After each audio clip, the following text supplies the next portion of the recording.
Have you ever wondered why the more we chase something, the further it seems to drift away? It's as if the very act of wanting pushes it out of reach, whether it's love, happiness, or a sense of success. We stretch our hands forward, hearts full of desire, only to find emptiness slipping through our fingers. But why does life work this way? In the quiet wisdom of Zen, there's a paradox that challenges everything we've been taught. When we stop clinging, the things we once chased begin to find us. Strange, isn't it? In a world that tells us to hustle harder and never ease up, the ancient path of Buddhism whispers a different truth. Perhaps real fulfillment comes not from grasping tighter, but from learning to let go. Imagine how often you've tried to control every detail of your journey. The planning, the pressure, the constant fear of things falling apart. It's exhausting.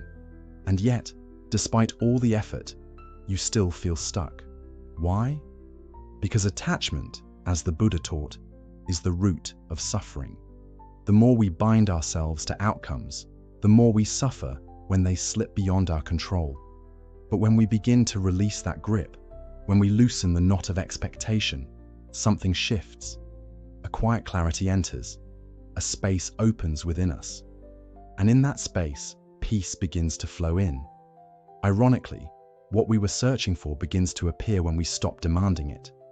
In this video, we'll explore the liberating wisdom of Buddhist philosophy, a path that invites you to surrender, not as a sign of weakness, but as a return to your true strength. You'll learn why non-attachment isn't about apathy, it's about freedom, a freedom that welcomes joy, presence, and balance back into your life. If you've ever felt like your own expectations were keeping you trapped, stay with us. This insight may not just change your thinking, it might just change your entire way of being. Let's begin. 1. Flow like the river. Focus only on what you can shape. There's an old story whispered among the trees of a quiet monastery, a story of a monk who meditated each morning beside a gentle river.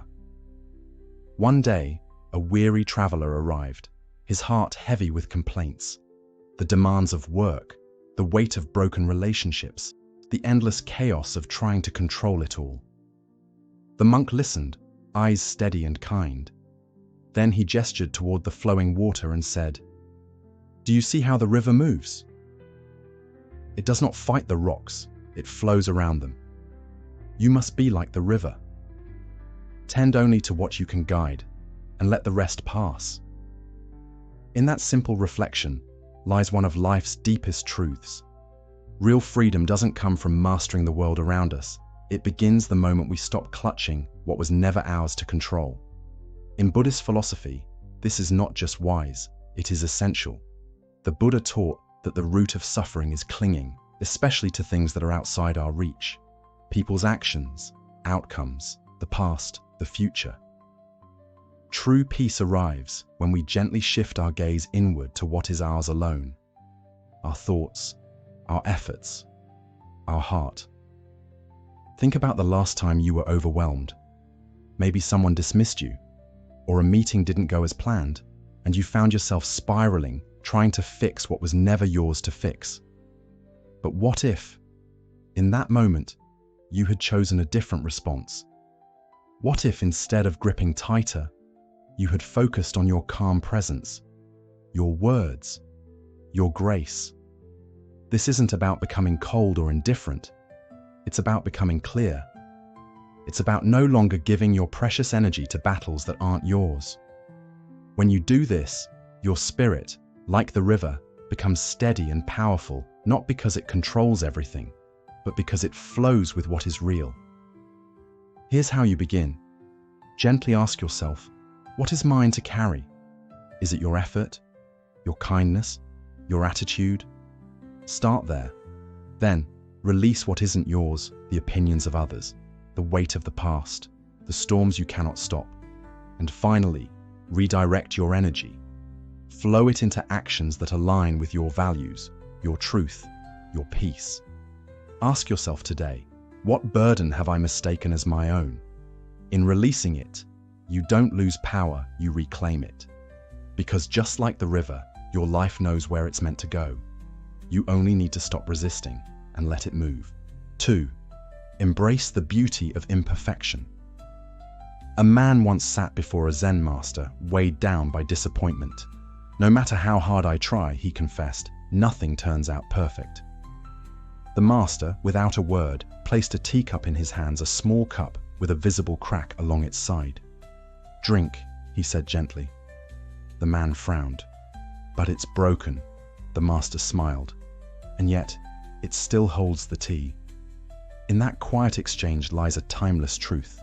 The purpose of life is not perfection, but presence, acceptance, and grace.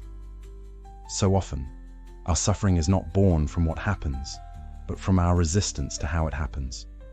We carry an inner script, how things should go, how people should behave, how perfect we must be. And when reality doesn't match, we crumble inside. But Buddhist wisdom reminds us, perfection is not the path. It is the illusion that keeps us chasing peace instead of receiving it. Nature itself is a silent teacher. No tree grows in a straight line. No stone is without a scar. The moon, beloved in poetry, wears craters like ancient jewelry. And yet, not one of these is seen as broken. Why do we hold ourselves and our lives to a standard that even nature doesn't follow? When we demand flawlessness, we deny ourselves the joy of growth, the wisdom of failure, the softness of compassion. Think of a time when things didn't unfold as you hoped. Perhaps a project slipped through your fingers, or a conversation left you misunderstood. How often did you judge yourself instead of asking, "What is life trying to show me?" Because it is often the crooked paths that lead to the most sacred places. It's the cracked teacup that teaches us how to hold gently, not perfectly. Modern life trains us to hide our flaws, to edit the image, to fix the crack, to erase the smudge. But Zen teaches us to see the light shining through the crack. Like an artist who honors the imperfect brushstroke, we too must learn to honor the imperfect moments of our lives. That's where beauty becomes real, not in what is flawless, but in what is honest. Here's how to begin. When something falls short of your expectation, pause and shift your lens. Ask not, "Why is this wrong?" but, "What wisdom lives in this?" Offer yourself kindness. You are not a machine. You are a soul in motion. Mistakes are not flaws in your design. They are part of your unfolding. And look again at what you once judged as broken. You may find it glows with the warmth of truth, humility, and depth. Ask yourself gently, what part of my life have I rejected for not being perfect? And can I welcome it now, exactly as it is? Because here's the quiet miracle, the cracked teacup still holds tea. And you, in all your imperfections, are already whole. 3. Come home to the present, the practice of mindfulness. A young student once sat with his Zen master and asked, "What is the secret to a peaceful life?" Without a word, the master handed him a warm cup of tea. The student took a sip, but his thoughts wandered to tasks left undone, to tomorrow's responsibilities. The master, sensing the drift, gently took the cup from his hands and said, "When you drink tea, just drink tea." That simple moment carries the weight of ancient truth. Peace, the kind that doesn't waver, lives only in the present. But how often do we live anywhere but here? Our minds travel to distant futures full of what-ifs and should-haves, or rewind to a past we can no longer touch. Meanwhile, the present moment, where life is actually happening, passes by unnoticed. The Buddha reminded us that the now is all we ever truly own. The past is gone, the future uncertain, but the breath you are taking right now is real.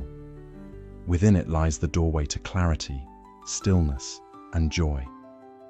Think back to a moment when you felt fully alive, perhaps standing beneath a golden sky at dusk, or sitting quietly as rain tapped against the window.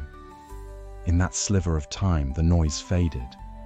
You were simply there, and it was enough. Mindfulness is not about escaping life's chaos. It's about stepping into the heart of it, awake and aware. In a world that spins faster every day, this practice may seem like a luxury, but it is, in truth, a lifeline. When we're consumed by what hasn't happened or haunted by what already has, we lose the only moment that can ever bring us peace. This one. You don't need hours of silence or mountaintop solitude to begin. Start small. Close your eyes and return to your breath. Feel the air enter and feel it leave. Even one breath fully noticed can return you to yourself. As you walk, eat, or speak, tune in. What do you see? What do you feel? What do you hear? The world comes alive when you truly arrive in it, and when the mind pulls you away, as it will gently guide it back, not with force, but with kindness. What is here, right now? That is your anchor. Mindfulness isn't about clearing your mind. It's about seeing your mind and choosing to return, again and again, to the only place peace can live, the present. So ask yourself today, what joy am I missing because I'm not here to receive it? Begin with one breath, one true, mindful breath. Let that be your doorway to presence. Because this moment, just as it is already enough. 4. The power of perspective, seeing with clarity. There is a quiet parable told in Zen circles, one of a humble farmer whose horse escaped into the hills. His neighbors, quick to react, cried out, "What terrible luck!" The farmer only nodded and whispered, "Perhaps." Days later, the horse returned, bringing with it a wild stallion. "How wonderful!" the villagers exclaimed. Again, the farmer said, "Perhaps." But when his son tried to tame the wild beast, he was thrown and broke his leg. Such misfortune, they groaned. Still, the farmer replied, "Perhaps." Then came the army, recruiting young men for war. His son, unable to walk, was spared. The neighbors rejoiced once more, but the farmer, calm, unmoved, only said, "Perhaps." This tale carries a profound truth. Our peace does not come from what happens, but from how we see what happens. In the teachings of the Buddha, suffering is often born not from the events of life, but from our judgments about those events. We label things as good or bad, lucky or unfair, and in doing so, we trap ourselves in a cycle of reaction and resistance. But when we loosen our grip on those labels, a new kind of freedom begins to emerge. Think of the last disappointment you faced. Maybe it was a lost opportunity, a relationship that unraveled, or a door that closed when you needed it most. At first, it may have felt like failure. But what if that moment, painful as it was, carried within it the seed of redirection? Perhaps that loss is clearing space for something more aligned with who you're becoming. Perhaps the detour is the beginning of the path you were always meant to walk. Reframing isn't about pretending everything is perfect. It's about opening your heart to the hidden wisdom inside the unexpected. A job you didn't get may nudge you toward a passion you had buried. A heartbreak may guide you back to your own center. A mistake may humble you in a way that prepares you for greater compassion. In every moment, life invites us to look again, more gently, more patiently, more deeply. Here's how to begin. Pause before you react. Let the moment breathe. Ask not, "Why is this happening to me?" but, "What might this be here to teach me?" Look for the lesson. Even in discomfort, wisdom waits. Ask, "What opportunity lies hidden beneath this?" and release the urge to define everything. Life is not always what it seems at first glance. Trust that meaning often reveals itself slowly, like the moon rising behind clouds. Buddhist wisdom reminds us, when you stop labeling your experiences, you begin to truly see them. What once felt like an ending becomes a threshold. What once seemed unfair becomes sacred preparation. So ask yourself today, what if this isn't a setback, but a turning point in disguise? When you change the way you see your life changes with you. 5. Let go of entitlement. Have you ever caught yourself thinking, "I deserve better than this"? It's a quiet voice that creeps in when life doesn't go as planned, when you're overlooked, disappointed, or simply not getting what you expected. But here's a question that might shift everything. What if life owes you nothing at all, and yet gives you everything? There's a Zen story that echoes this truth. A wandering monk, cold and weary from a storm, approached a grand mansion seeking shelter.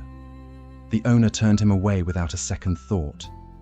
So the monk took refuge in a dilapidated shed nearby. As the storm passed and morning sunlight poured through the cracks in the wooden walls, he smiled and whispered, "Even this humble shelter is more than I deserve." That's the power of perspective. While many would feel angry or insulted, the monk felt gratitude for a roof, for warmth, for the sunrise. Entitlement, in Buddhist thought, is one of the subtlest traps of the ego. It tells you that because you've worked hard, life must reward you. That you've been kind, so others should be kind back. That you've suffered enough, so joy ought to come knocking. But life doesn't operate on contracts, it flows, freely and unpredictably. And when we cling to the belief that we're owed something, we suffer not from the world, but from the resistance within ourselves. Think about it. How often do we base our happiness on what we think we deserve? A promotion, a perfect relationship, recognition, ease. And when those expectations are unmet, disappointment follows like a shadow. But what if instead of asking, "Why didn't I get what I deserve?" we asked, "What can I learn from this?" That shift alone can turn resentment into resilience. Imagine an artist pouring heart and soul into a painting, only to face indifference. The pain of unmet validation is real. But what if the artist let go of the need for applause and remembered the joy of simply creating? That's the essence of non-entitlement. Finding fulfillment in the act itself, not the reward. To let go of entitlement is not to lower your standards, it's to rise above the need for guarantees. Start by trading expectations for gratitude. When you look around and say, "This moment is enough," you unlock a quiet joy that entitlement can never offer.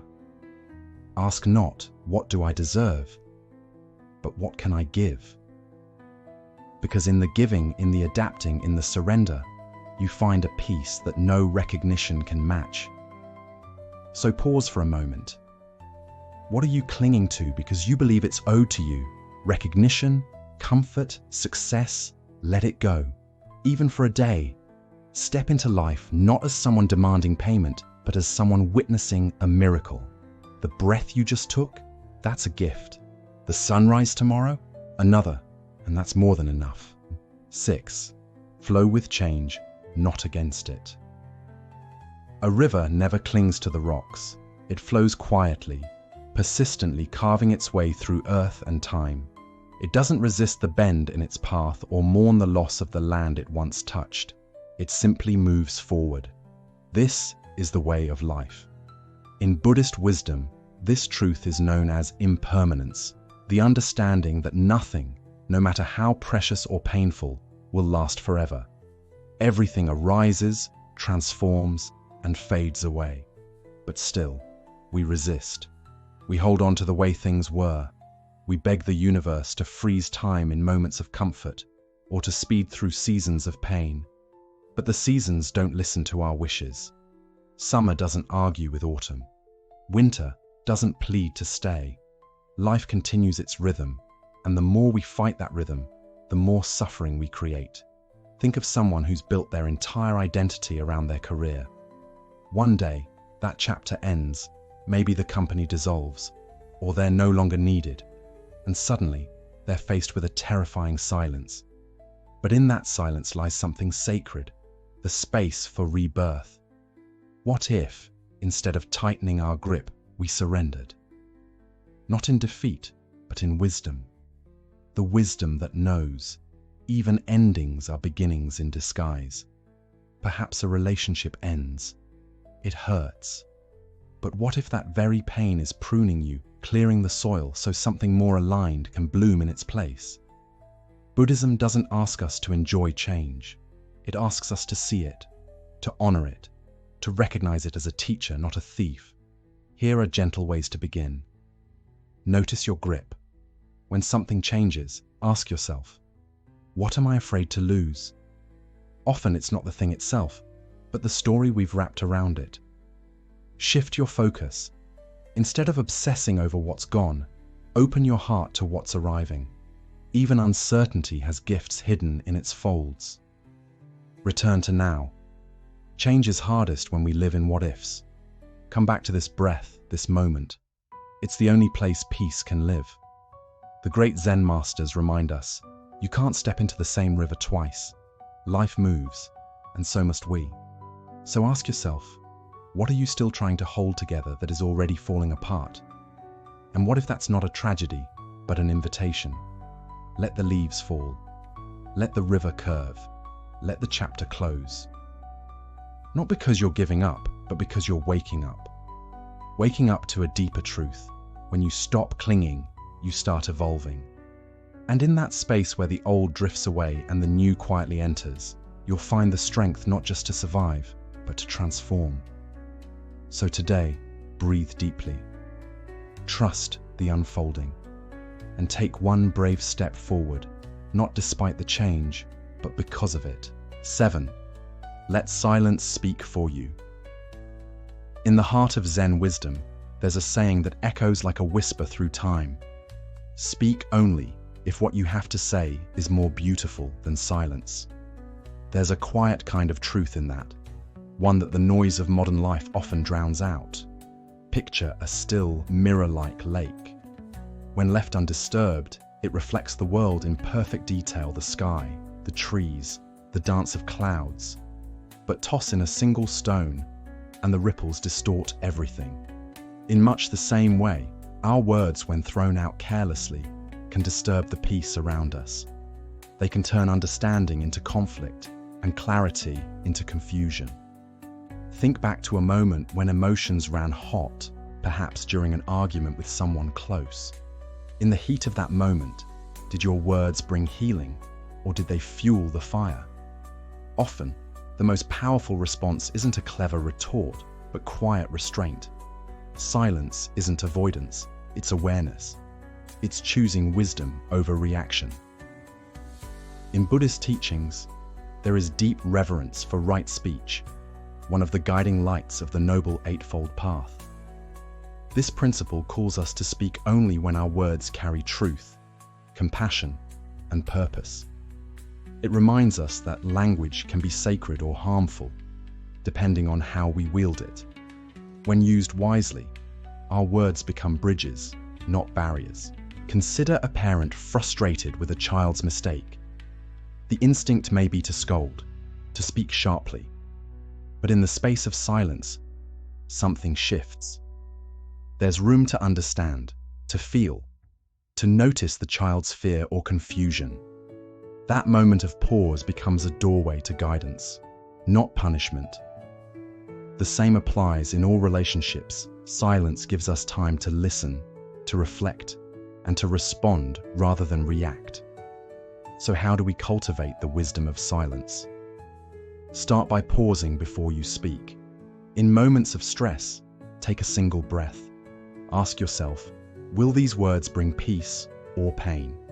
If the answer is unclear, let silence answer for you. Listen not just to words, but to tone, to emotions, to what is not being said. True listening is a form of compassion. And when you do speak, let your words be rare and intentional. Not everything needs a response. Sometimes your quiet presence speaks louder than any sentence ever could. The Buddha taught that words hold immense power to build or break, to heal or harm. And when they are infused with truth and kindness, they can transform lives. Practicing mindful silence doesn't mean hiding your truth or avoiding important conversations. It means choosing the right moment, the right tone, and the right intention. Ask yourself this: what if silence isn't the absence of communication, but the presence of understanding? What if, in one moment of silence today, you could bring more peace than 1,000 words ever could? Let today be that moment. Listen more, speak less, and allow silence to lead you to clarity, connection, and calm. 8. Love the life that is, not just the one you envisioned. In the quiet folds of Buddhist wisdom lies a powerful truth. Peace doesn't come from wishing the world were different, it comes from learning to welcome it as it is. This is the heart of what some call loving your fate. Not because it's always easy, but because resistance is heavier than acceptance. Imagine being caught in a sudden downpour. You could complain, curse the clouds, and run for shelter, or you could stand still, feel the water soak into your skin, and notice its cool rhythm against your face. The rain doesn't change, but your experience of it does. In the same way, life brings moments we never asked for. Heartbreak, financial loss, unexpected turns that shatter our carefully built plans. Yet the pain is often amplified by our refusal to let go. Buddhism teaches that suffering is born not from the experience itself, but from clinging the insistence that life should be other than it is. When we resist what's happening, we add a second arrow of pain. But when we accept, even embrace what comes, we discover a quiet strength we didn't know we had. Think of a craftsman who labors for months to sculpt a beautiful statue. Just as he completes it, an earthquake strikes, shattering his creation. Where most would see only loss, the craftsman gathers the fragments and begins again, this time creating a mosaic that carries both beauty and story. This is the art of transforming what breaks us into something sacred. To love your fate is not to give up. It's to recognize that even hardship can become a teacher. When money runs short, it might teach you how little you need to be truly content. When a dream slips away, it might guide you toward a path that better suits your soul. When someone leaves, it may open space for deeper connection with yourself. So how do we begin this practice? Start by noticing the tension. Where are you fighting reality? What parts of life do you wish were different? Then, gently shift your question from, "Why is this happening to me?" to, "What is this moment asking me to see?" Instead of labeling challenges as failures, see them as lessons. What skill are you being invited to grow? Patience, humility, adaptability. Let go of the rigid picture of how life should look. Make peace with the now, even if it's messy. That's where transformation begins. The Buddha once said, "Peace comes from within. Do not seek it without." To love your fate is not to surrender in weakness, but to awaken to a deeper wisdom, the kind that sees beauty in cracked edges, grace in unexpected, and freedom in letting go. So ask yourself, what part of your life are you still resisting? And what would it feel like to soften, just a little, and see that moment as a doorway, not a dead end? Today, take one small step. Pause, breathe, and whisper to yourself, "This too belongs. Even this, especially this." 10. Remember, you will die. There's a truth so easy to forget, yet so powerful it can shake us awake in an instant. We will not live forever. The clock is always ticking. And though we avoid it, deny it, even distract ourselves from it, death is life's most honest companion. In Buddhist tradition, this isn't something to fear, it's something to remember. To truly live, we must walk hand in hand with our impermanence. Why? Because only when we face the end do we begin to cherish the now. Most of us move through our days as if time is endless. We say later to the things that matter, calling a loved one, chasing a dream, forgiving a wound, speaking from the heart. But what if later never comes? Imagine waking up tomorrow and knowing it would be your last sunrise. How differently would you live today? Would you still stress over unread emails, petty arguments, or a missed promotion? Or would you notice the warmth of the sun on your skin, the sound of laughter, the depth of one sincere conversation? This isn't meant to be morbid. It's meant to be a mirror. The awareness of death is not a punishment, it's a teacher. And it teaches this: every breath is a gift, every moment is sacred, and every second wasted on trivial worries is a moment we'll never get back. Consider the man who spent his life chasing achievements. believing joy lived somewhere in the future. Yet at the end of his days, what he wanted most wasn't more accolades, it was time. Time with his children. Time to say, "I love you." Time to live in the now, not just plan for it. But time, once spent, never returns. So how do we make this shift from delay to presence? Start by acting now. Whatever you've been postponing, say it, do it, feel it. Call that friend. Apologize. Begin the thing your heart keeps whispering about. Waiting for the perfect moment is a trap, it may never arrive. Reorder your life around what truly matters. Let go of proving, comparing, performing. Instead, choose meaning, depth, connection. Prioritize the people and experiences that make your soul feel alive. Practice gratitude, not just in the good times, but especially in the ordinary ones. The warm drink in your hand, a silent walk, a shared smile. These aren't filler moments, they are life. And lastly, loosen your grip. Let go of the illusion that you can control it all. The universe dances to its own rhythm, and the more we align with that rhythm, the freer we become. As the Buddha taught, the trouble is, you think you have time, but the truth is, you only have now, and in that awareness lies liberation. So ask yourself, what are you waiting for? What truth are you hiding from, simply because you believe you'll have another chance? Today, don't just exist, live. Speak with honesty, love without reservation. Drop the weight of what doesn't matter, and walk this day as if it were your last, not in fear, but in fullness. Because when we stop trying to control life, we begin to truly feel it. Conclusion. You've just taken a journey through 10 timeless principles, not just teachings, but keys to freedom, to peace, to waking up in a world that often feels asleep. Now ask yourself, will you let this wisdom drift away like a forgotten dream? Or will you begin living it, right here, right now? Because transformation doesn't begin tomorrow. It begins with this breath, this choice, this moment. Let go of what no longer serves you. Make space for what truly matters. Return to the present. Again and again and again. If this journey stirred something within you, if even one lesson lit a small fire in your soul, don't let it fade. Feed it, nurture it, grow it.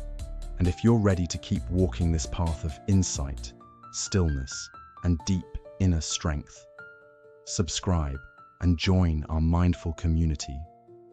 Each video is a step, each story a mirror, each moment a doorway to a more awakened life. Tell us in the comments, which lesson spoke to your heart the most? Was it learning to let go, embracing stillness, or remembering that time is not guaranteed? Your reflection